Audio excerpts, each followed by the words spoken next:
Hello, in this video I want to show you how to factory reset BOSE Smart Soundbar 900. To do this, first we'll need to unpair our soundbar from our smartphone device, and to do it you will need to open your BOSE Music app and then move to the account settings.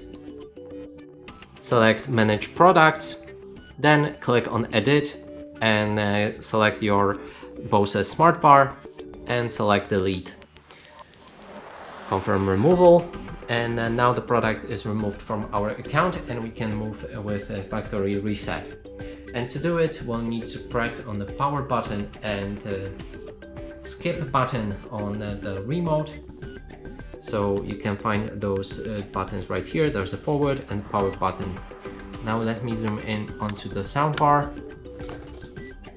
And now click and hold those two buttons for 5 seconds exactly.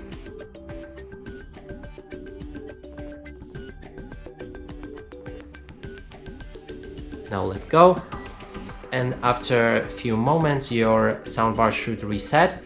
A reboot, and the factory settings should be restored. And that's it for this video. Hope you like it. Please consider subscribing to our channel, leave a like and a comment below.